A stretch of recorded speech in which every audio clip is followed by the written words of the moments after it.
are you doing? You know who I am. I hope. If not, let me introduce myself. Converted man here. Mockery and slander is all I've got to offer today.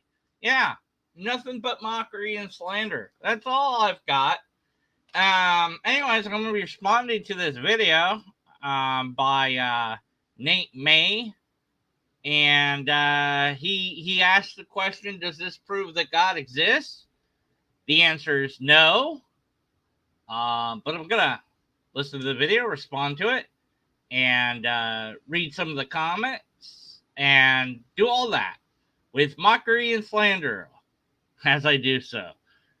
You'll understand why I keep saying mockery and slander when I read one of his comments.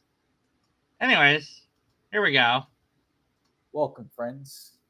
Have you ever thought, why do you exist? Why do I exist? Yes, I guess I've thought that. And when I learned about how sex works and how babies are born, I had my answer. So, yes. And if you exist, wouldn't it be plausible to think that perhaps God does exist? My existence is independent of whatever God is or isn't, as far as I know. To be able to say that something is plausible or possible, you have to define what that thing is and show me reasons why it could be possible. I can't quantify a possibility without a metric or a system of some sort. So you'd have to present me with all of that first. But let's dig a little bit deeper. We human beings are sometimes ignorant, thinking that we know more than we actually know. That's correct. We need to be careful of that. There's a number of biases that people have. There's the Dunning-Kruger effect, where the least you the less amount of you know, the more confident you are in your knowledge, and the inverse is true. The more you know, the less confident you are about your ideas. Like, the more I learn, the more I know that I know nothing. You know, I don't know that much stuff. I'm not extraordinarily confident in many of the things. Some things I have a little bit more confidence in than others. It depends on what it is we're talking about. But yes, you should be careful of your level of confidence. So much so that we would be too proud to live how Jesus commanded us to live. I don't know about pride, but I have yet to see anybody well, maybe there's a couple people that I'm not aware of, but I've yet to see someone actually live the way Jesus promoted. It'd be extraordinarily hard. Sell everything you have to follow me. Jesus said that to at least one person. So here you are, still have items, still have a camera, still have clothes on, still have a place that you live in. So you haven't sold everything to follow Jesus. So you're not living that way. And Jesus said to do other things too. Don't worry about what you eat or drink. Do you worry about what you eat or drink or where that's coming from? Do you go to places where there's sinners to serve those people and act as Jesus did to minister to those people? If not, then why are we talking about this? If you're not doing it, why would I? Why would anybody? If you want people to do something, lead by example. Words are cheap, action is difficult. So, you first. Live by what Jesus said. Which parts, though? All of it? Some of it? You're going to cherry pick? How are you going to do it? I don't know. We trust our own perception of reality and judge things based upon our feelings, our Yeah, you shouldn't base things upon your feelings. You should use logic and reason. Perceived intellect. We look to prominent figures, politicians, famous people, or the culture. However, when Jesus walked the earth, he said something very interesting. He said, "My ways are not your ways, my thoughts are not your thoughts."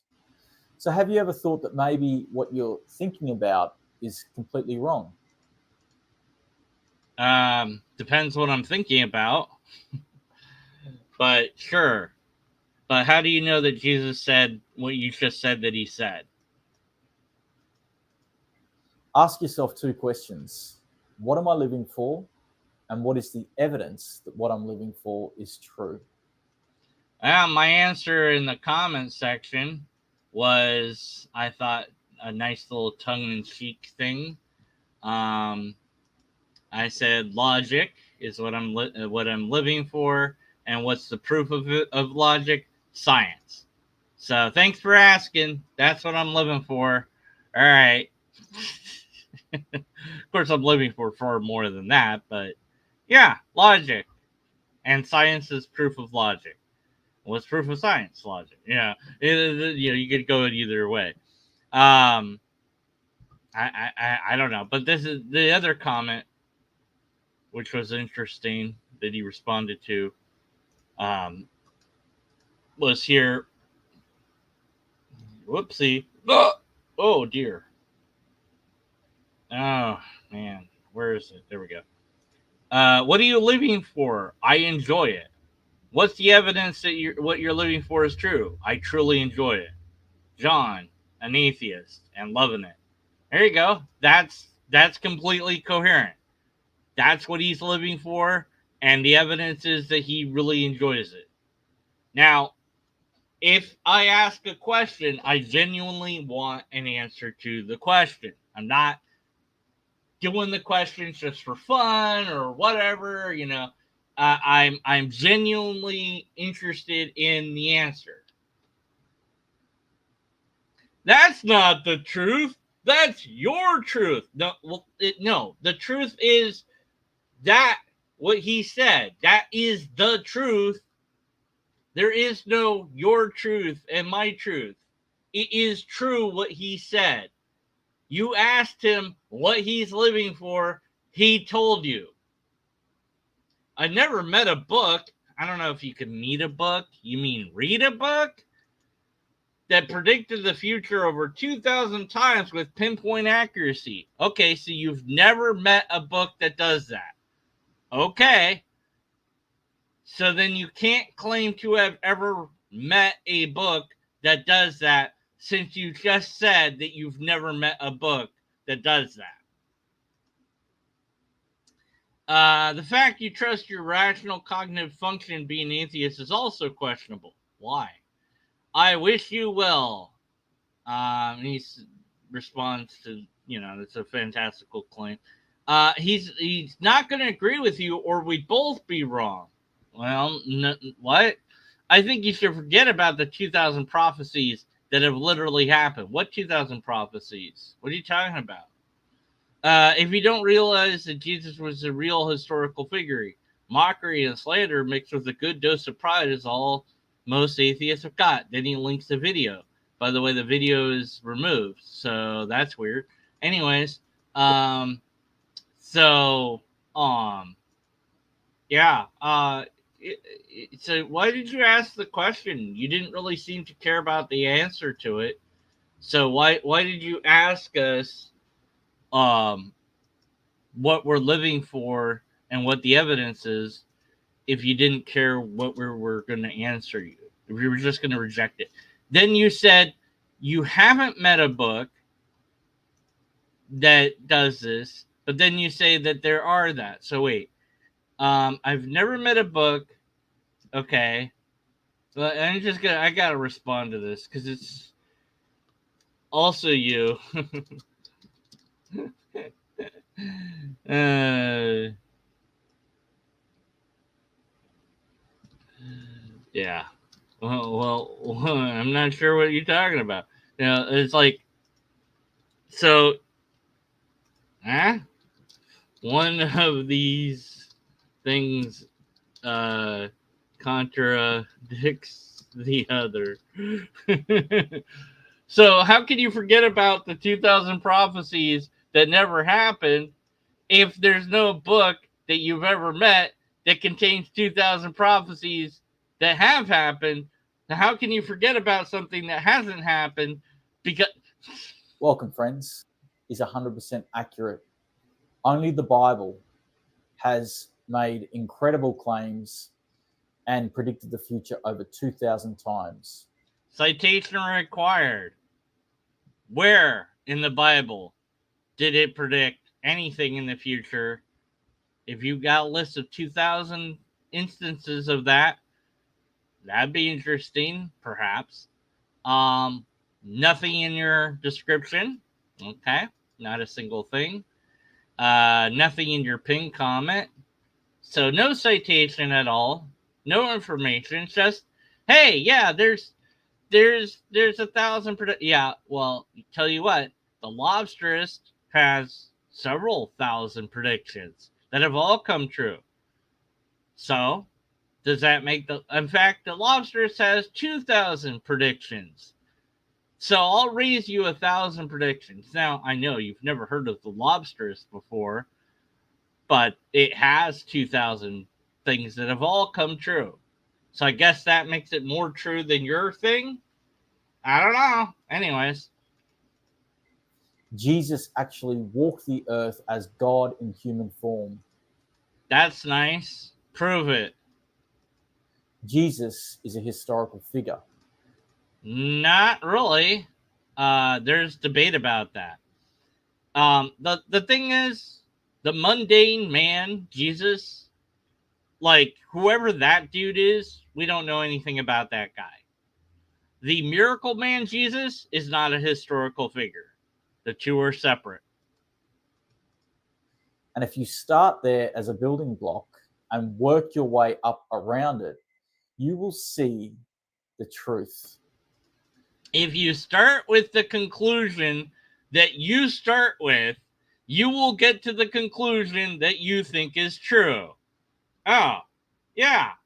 Oh, that's not circular. Not even a little. Yeah. Start with believing that magic is real, build up from there, and you'll realize that magic is real. Duh. Yeah. How about we don't start with the idea that Jesus did any of these things, and we start with, I don't know, we don't even start with anything. How about that? We start from scratch. We start from ground zero. Is reality real? Yeah, I think so. Okay, let's go from there. Lobsters exist. All right. Logic seems to work. Yeah, okay. Science seems to be able to do stuff and discover things and make objects that we find very useful. Okay, cool.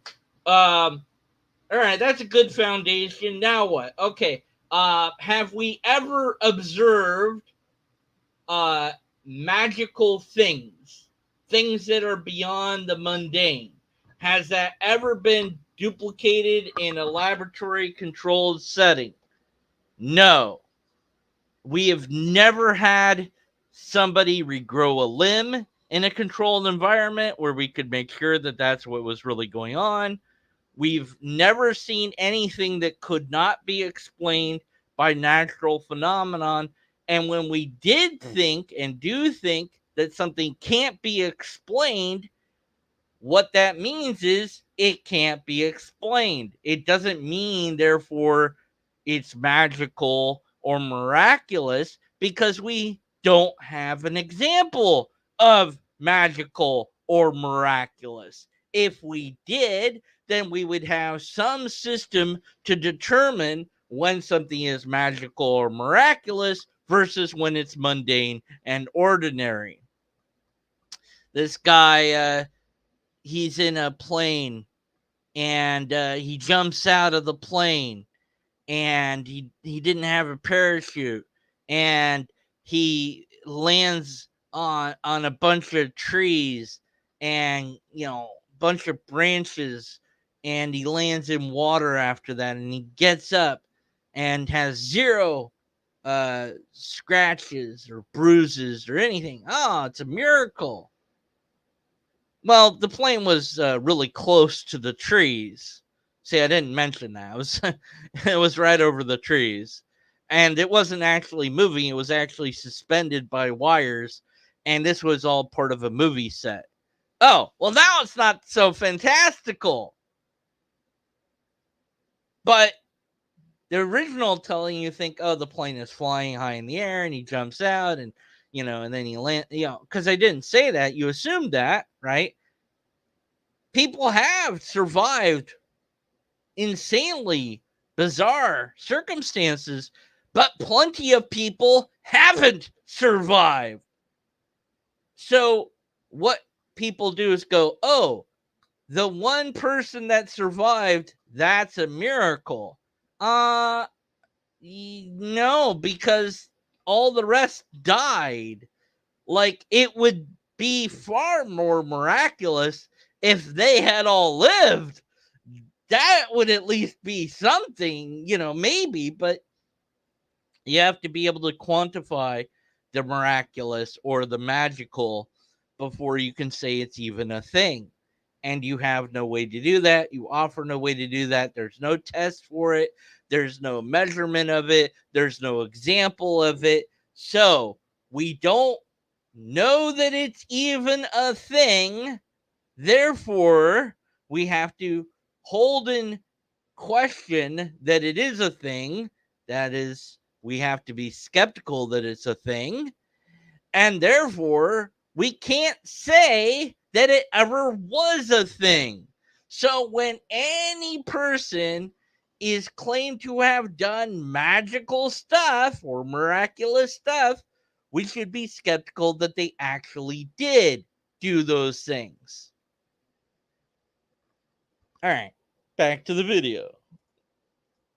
There is manuscript evidence, eyewitness testimonies. Manuscript evidence. No, there's writing. That's not evident. The lobsterist is evidence that the lobsterist is true.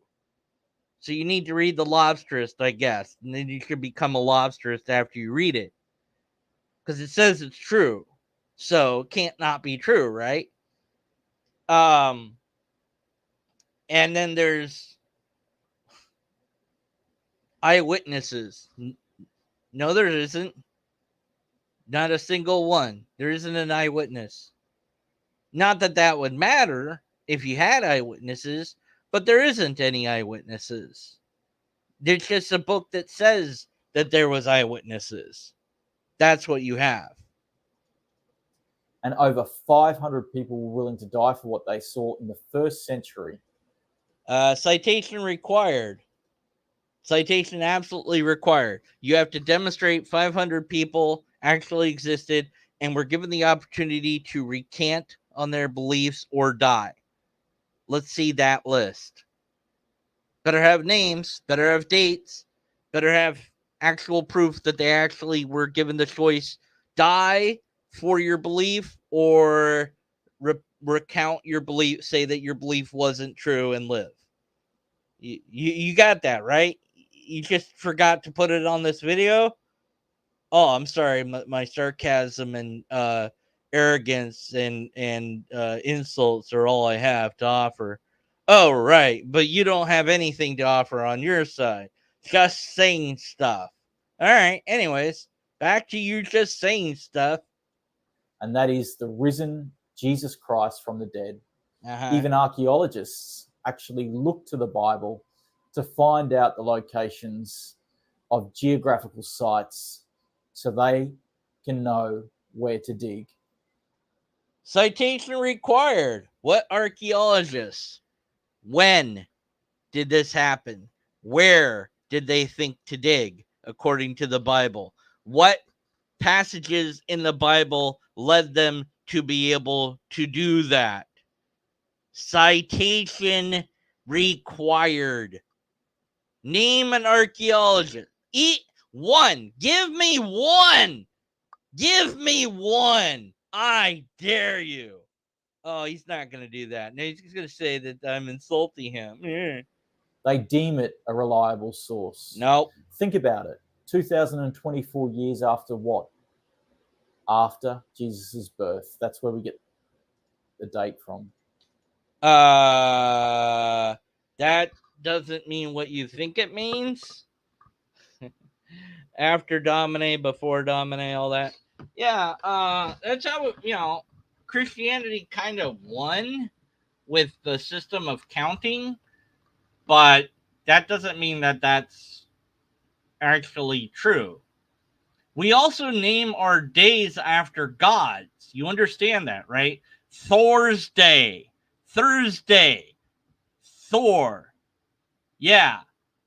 And our planets, Jupiter, Mercury, those are named after gods. So that must mean that those gods exist because we use those words. Or is it just that's what was popular and it was adopted and that's why we use it? Doesn't mean that it actually happened.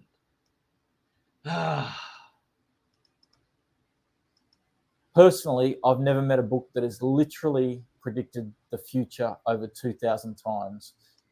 He's never met a book that has predicted the future over 2,000 times. Don't know how you can meet a book, but okay, you've never met that book.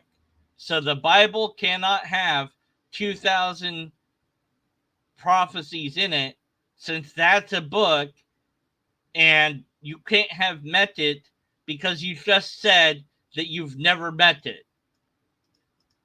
Not only that, it's with pinpoint accuracy. The Uh-huh. Bible is the only book to do that. All other religions cannot and have not done that. See, that's where you're wrong. The Lobsteress has 4,000. Wait, sorry, hold on. I've just been informed. I need to correct my numbers. The Lobsteress has 9,001 predictions of things that will happen, and all of them came true. Let's see. Make a note. Make up 9,001 things to say in the Lobsteress note. Okay. Anyways, yeah, no, the Lobster says 9,001 things that were prophecies that came true. Yeah, so it wins. Okay. Jesus is the only one that has claimed exclusivity. He said, Other religions and other people have claimed exclusivity. I'm God. There, now I've done it. So what? I am the way, the truth, and the life, Jesus said. Nobody Uh-huh. goes to the Father except through me. Yeah, anyone can say that. In other words, nobody goes to heaven without accepting Jesus as Lord and Savior. Uh-huh. Jesus is the lifeboat. Prove it. It's our choice to get on that lifeboat. Wrong. Wrong. Because there is no lifeboat. There isn't one. There isn't a lifeboat. And it's not a choice either, by the way. So here's the scenario. We're going to use this analogy. You're in water and you're paddling, you're swimming, you're floating, but you're running out of energy. And here comes a boat. All you have to do is get in the boat. If you don't get in the boat, you die. So the choice is die or don't die. It's not really a choice, is it? It's I'm going to live. I'm going to do whatever it takes to live. Now, what if on that lifeboat is this guy that is dressed like Satan? He's got red makeup on, he's got horns on, he's got, a tail. He looks like Satan. Do you get on that lifeboat? Well, what choice do you have? If you don't, you might die. And he's eating what looks like a human baby. Chomp, chomp, chomp. Now, this is an unpleasant situation. And he has a pentagram on and an upside down cross. and he's flipping the bird into the heavens, saying, "Fuck you, God. Now, do you get on this guy's boat or do you die?" Well, you have a choice, but do you really have a choice? Also, by the way, he's the guy that originally flooded the area and put you in that situation in the first place. So that wasn't really a choice. He made the situation, didn't he? And then he says, "Hey, by the way, uh, you're gonna drown, but you're not really gonna drown. I'm gonna make sure that you actually live, but you're gonna feel like you're drowning forever. And you're never gonna stop feeling like you're drowning if you don't get in my boat." Well, now it's really not a choice, is it? Anyways, broken analogy is broken. Jesus says in the Bible, "Draw near to me and I will draw near to you." That's nice. So if you got a Bible and you started reading the New Testament, Don't care. this book is a supernatural book. It is? Really? What can it do? Hey, where's the Bible? I don't have a Bible anymore. Ah, man, it could float in the air and it can cure. Wait, I thought you weren't supposed to idol worship. The book itself can't be supernatural. What do you mean by that? Like the publisher of holy books, they publish things that are supernatural? How does that work? If you take one word from the Bible, is that supernatural? Like, at what point does it become supernatural? I don't know. I'm just asking. You will find that uncanny things start to happen in your life. Uh-huh. You can actually see the manifest presence of God. Really? This book is real. It's Eh. not just a book, it is living and active. This book is real. I agree. It's living and active. I don't know that a book is alive or active, but it will manifest things. What does that mean? Like, do you have to have a physical book? Can it be digital? Does it work if it's on the internet? Or do I have to have a physical copy? What version do I need to have? What what what printing press needs to make it? Can I print out the Bible and will that work?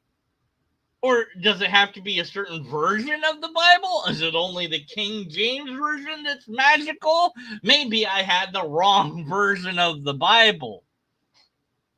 What does it mean to manifest things in my life?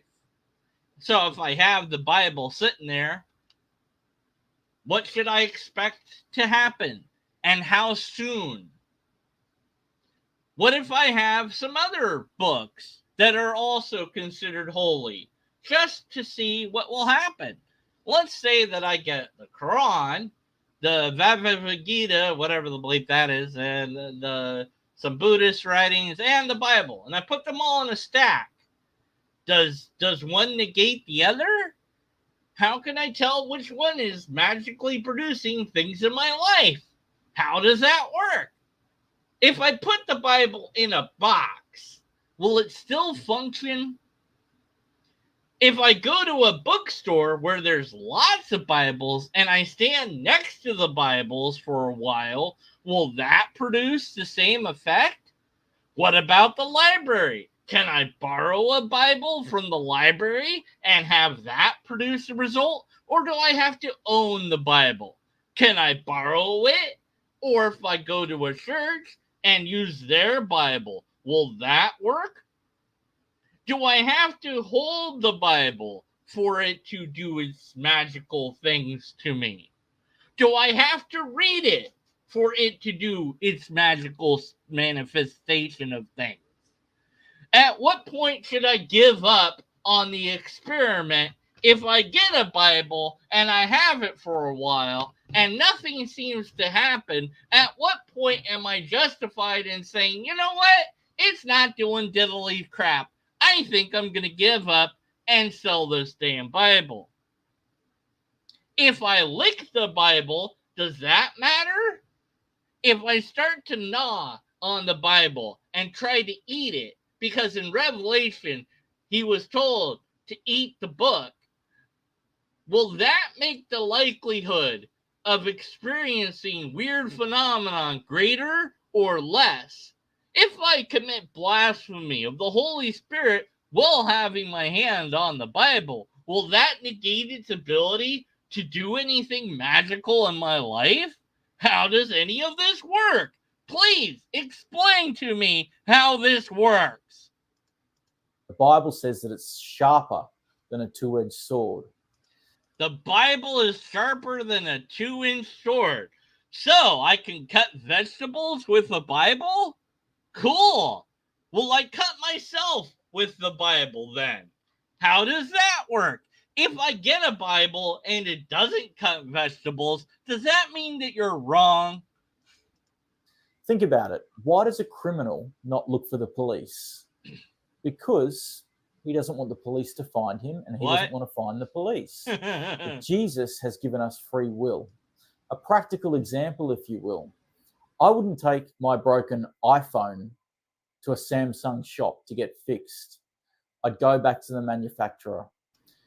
And most people are... you would go to the manufacturer of the iPhone. Really? You know where that is? You know how to get there? You know how to speak their language? Would you really do that? Or would you just take it to the store to be fixed? Because I think you'd probably take it to the store to be fixed. Do you mean that you would send it by mail to the manufacturer? Because they may not do that. In fact, if you call the number to get it replaced or fixed, I'm pretty sure they have a whole thing of where you have to send it to that may or may not be the actual manufacturer. I don't think what you're saying here is actually true. I'm just saying, like, are clutching at everything else in this life, but Jesus is the manufacturer.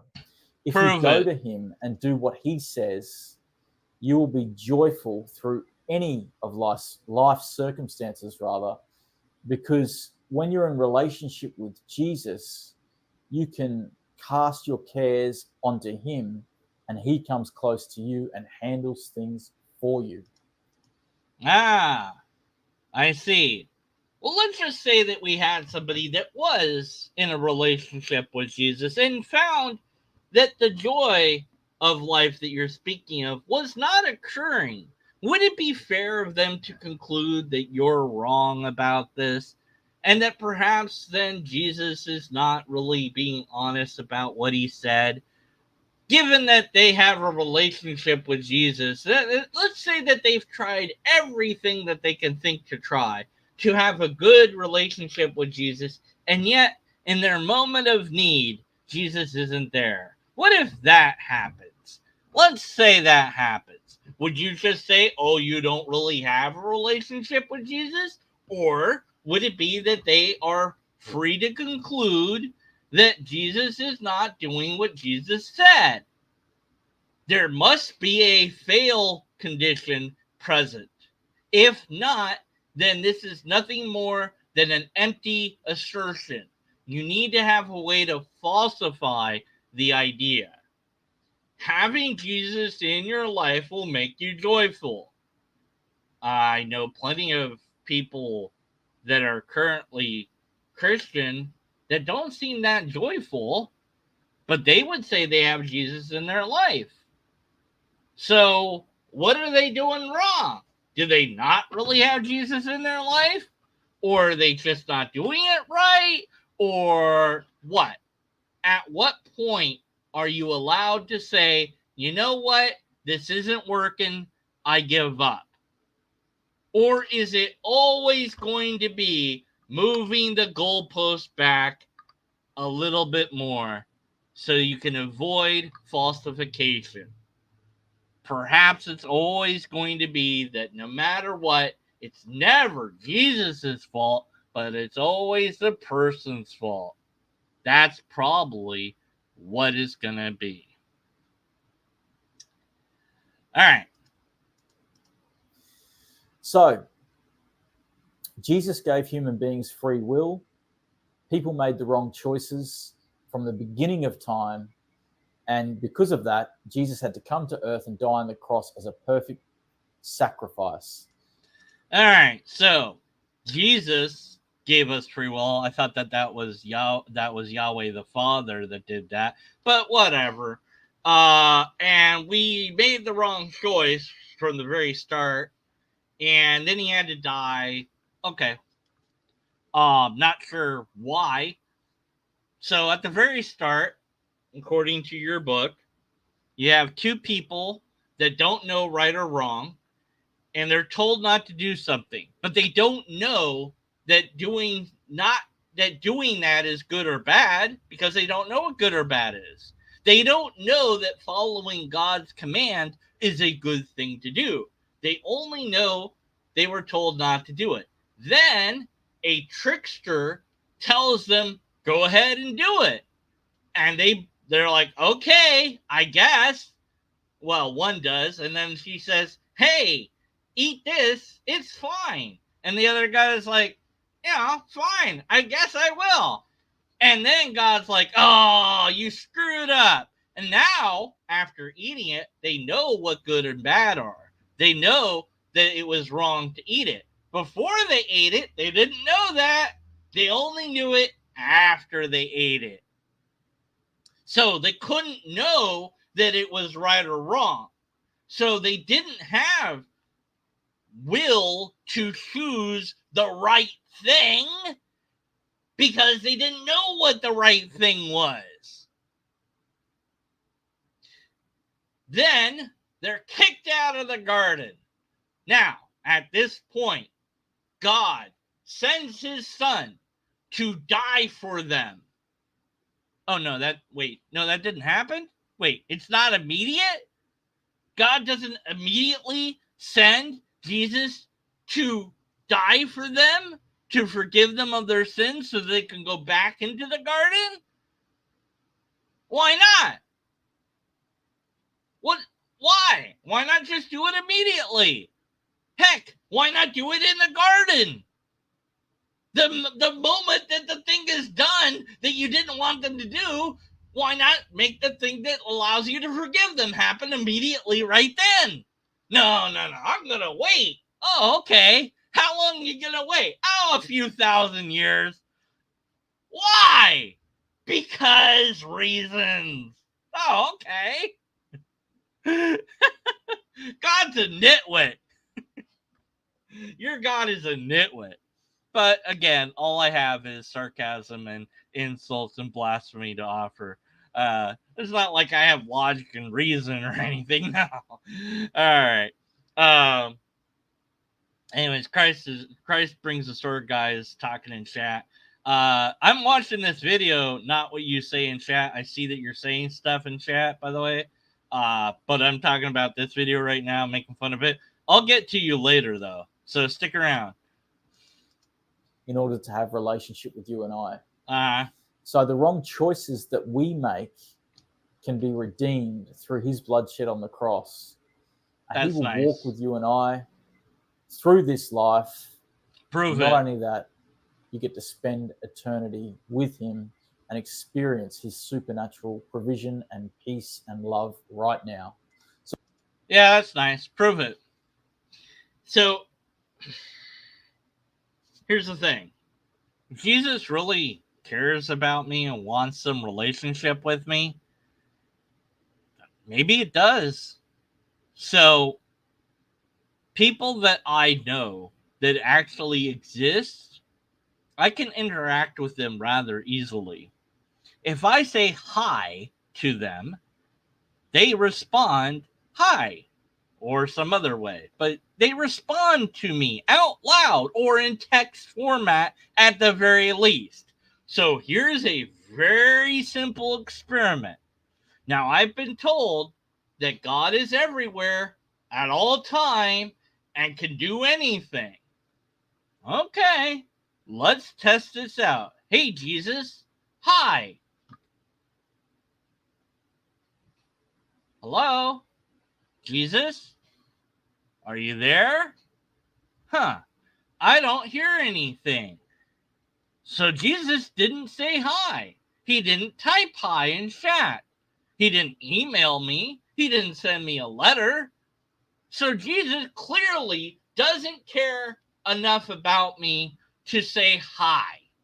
And maybe Jesus doesn't have the power to say hi or the ability to say hi. Or maybe, just maybe, Jesus isn't around to do anything at all. Just an idea. I don't know. I performed a rather simple experiment, and it seems the results are null and void. Jesus didn't say anything to me. So it doesn't seem like he cares about me. Does he care about anyone listening to this video? There's more people than just me. So, Jesus, say hi to everybody. Jesus? Go ahead. No, nothing. All right. Well, Jesus doesn't care about anybody watching this video. All right. That's what we should conclude. Jesus failed to provide us with the smallest amount of any sort of thing that could prove that it cares right here and now. Whatever it says in the Bible, I don't care. Don't care. Everybody made that book up for all I know. That book is completely made up in full. In fact, there's ways to prove that a lot of it's made up, but it's fabricated as much as Joseph Smith's The Book of Mormon is complete fabrication, so is the Bible. If God is real, it is identical to every other religion out there in that it is so well hidden that it might as well not be real. That's my conclusion so far. So, to answer your question, does this prove that God exists? No. Nothing you have said in this video is proof of anything other than your sheer ignorance in regards to logic, reason, science, and reality in general. You have made claim after claim that you have utterly failed to demonstrate. Archaeologists use the Bible to locate places. Really? Prove it. Give me a list of archaeologists. You can't do that. There isn't one. I don't think that there's a single archaeologist that used the Bible to find anything.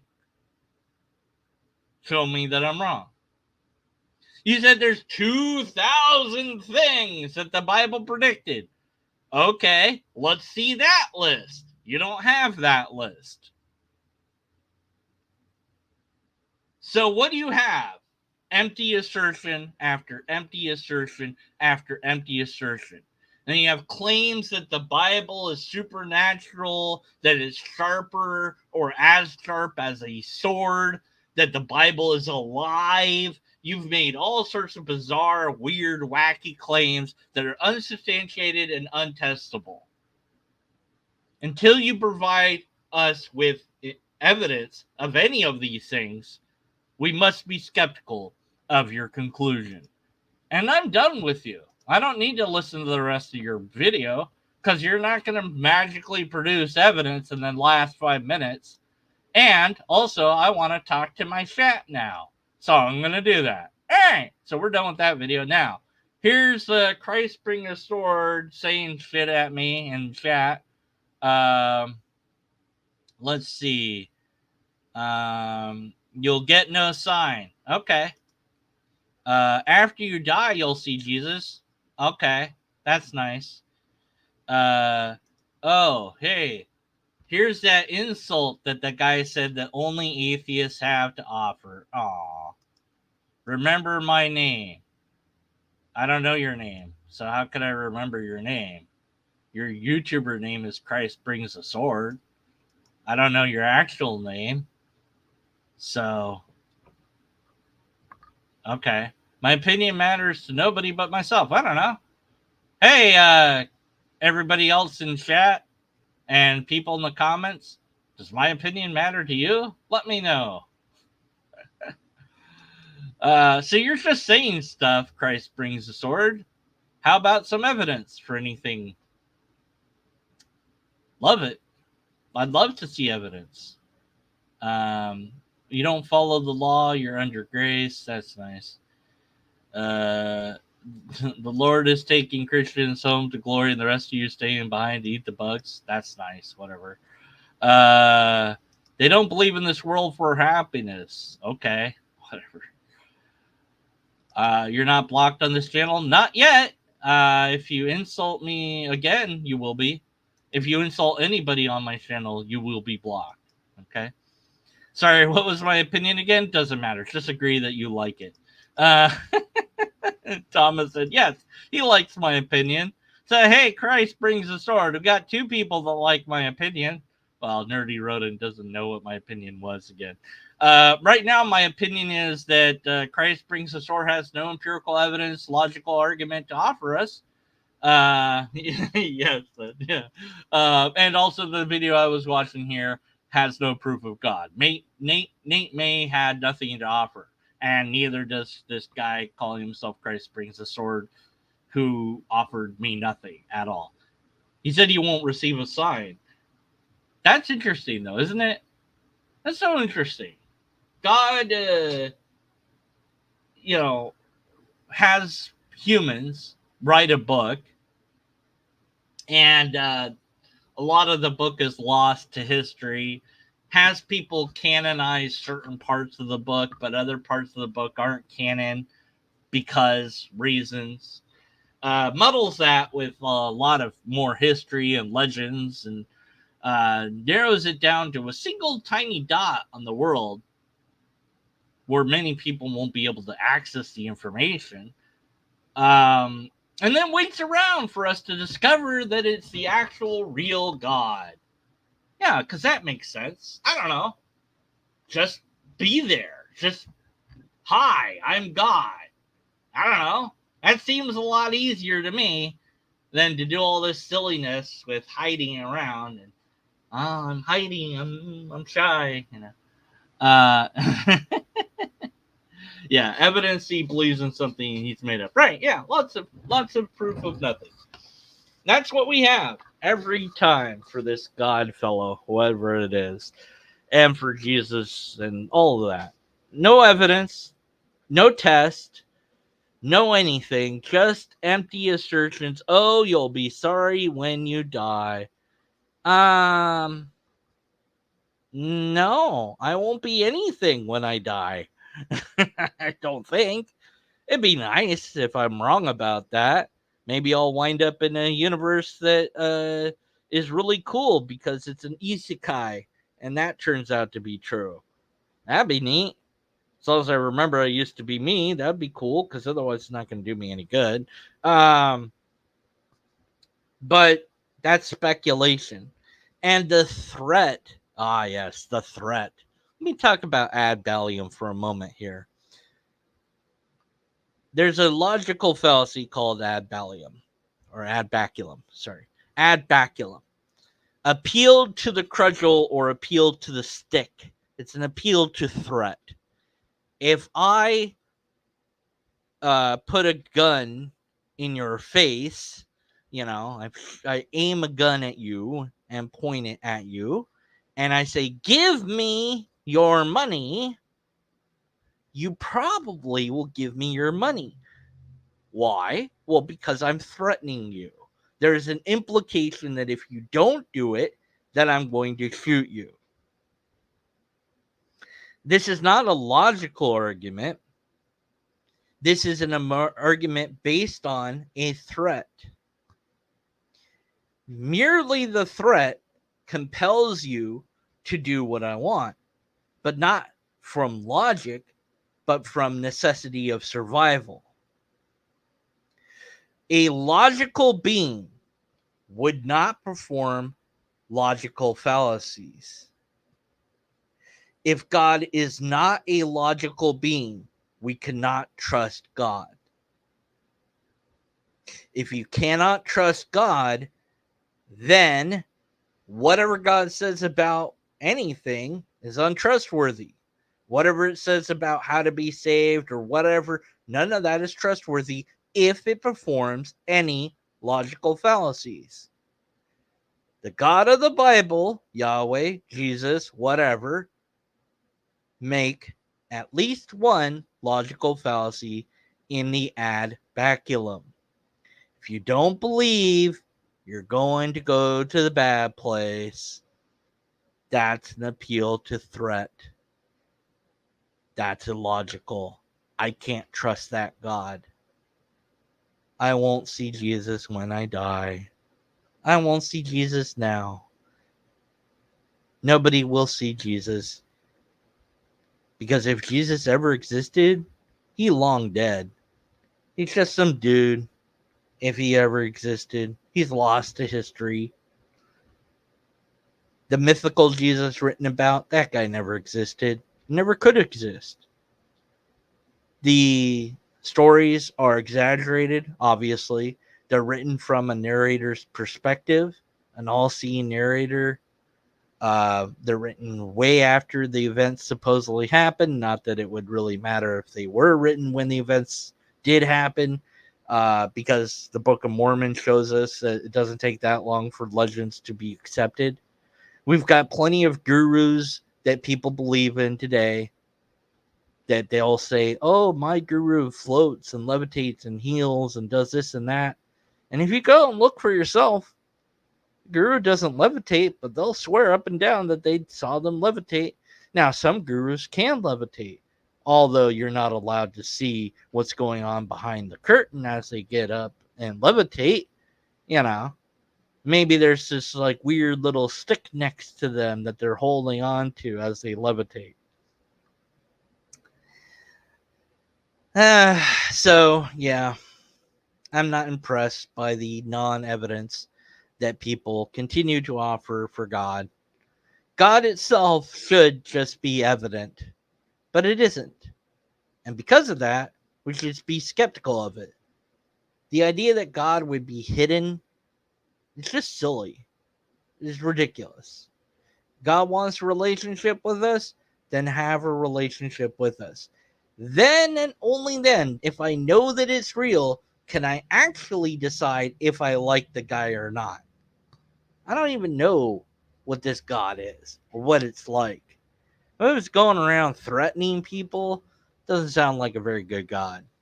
And if it's letting people going around threatening people on behalf of its name, doesn't seem like a very nice God either. And if it lets people go around and insult people, not a very nice God either. Anyways, I don't know. That's just my thoughts based on, logic and reason. I don't think this guy will respond to me. And I guess Christ Sword, whatever his name is, will never come back again, I'm guessing. All right. We don't have any empirical evidence. We didn't have any repeatable tests. We certainly didn't have a valid and sound argument. And so we have to be skeptical of the conclusions.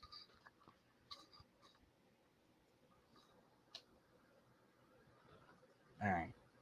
Post Finn. And don't forget to add 9,001 things to the Lobsterist. Gotta remember to do that.